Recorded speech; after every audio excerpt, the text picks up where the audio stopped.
Hello everybody, this is Sprinkle621, and today I'm here with a $750 gaming PC build. The holidays are just around the corner, and you may be looking to build yourself a sweet gaming PC. The one I have here today will be able to run all of the newest titles at 1440p, including Star Wars Battlefront and Fallout 4, as well as any other game that you will throw at it. This gaming PC can also stream. While I didn't specifically design it for that, it can definitely do that if you want to get into that. So let's start off with the CPU. For this build, I went with the Intel Core i5 6500 3.2 GHz quad-core processor for $200. This is an excellent quad-core processor that is part of the Skylake line from Intel that can compete well against last generation processors such as the 4690K, which was an excellent processor.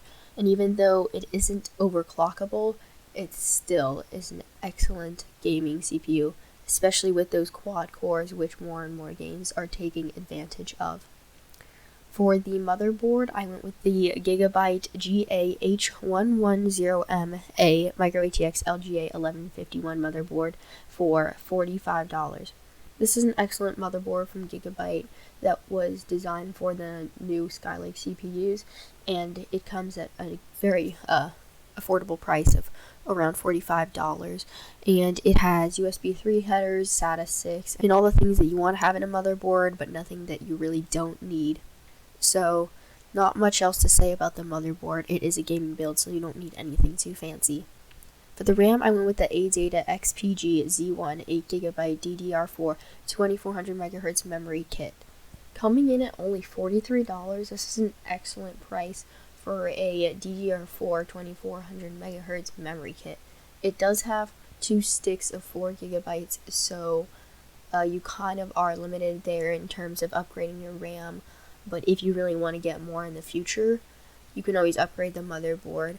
However, I don't think you'll need much more in the future, at least for the foreseeable future, because there aren't currently any games other than Star Wars Battlefront that recommend over 8GB, and even then, I can play that game no problem, and I have 8 gigs in my system of DDR3 RAM, so overall, solid kit of RAM that will definitely be able to play any game that you want to.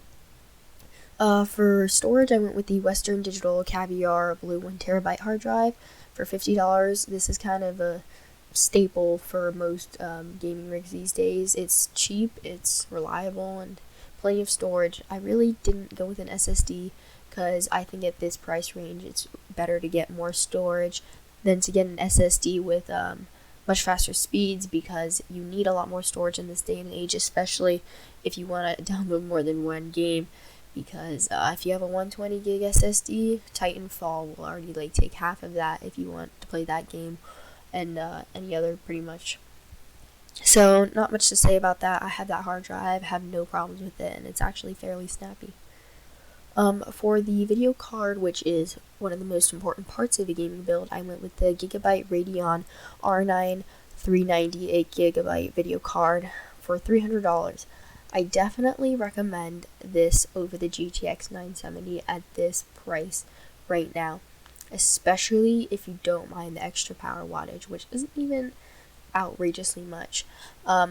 This will be able to play any game pretty much at 1440p because it has that 8GB video or VRAM buffer, which is insane. So if you want to play just 1080p, just don't even bother with this card because it's not really meant for that.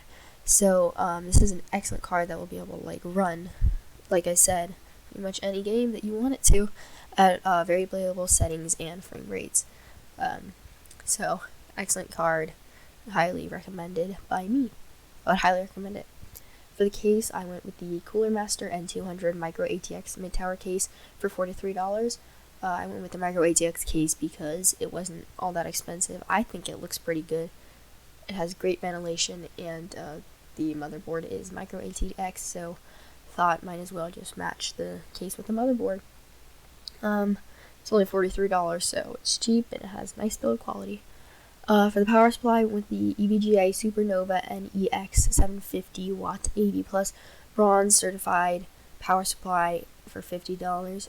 It is semi-modular, so it'll keep your case nice and tidy. 750 watts is definitely plenty for this system.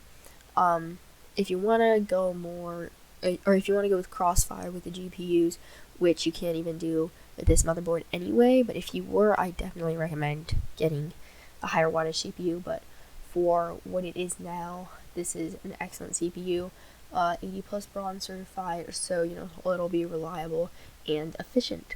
So anyways, thank you so much for watching, and if you end up building this PC, let me know how it goes. So yeah, see you in the next video. Bye.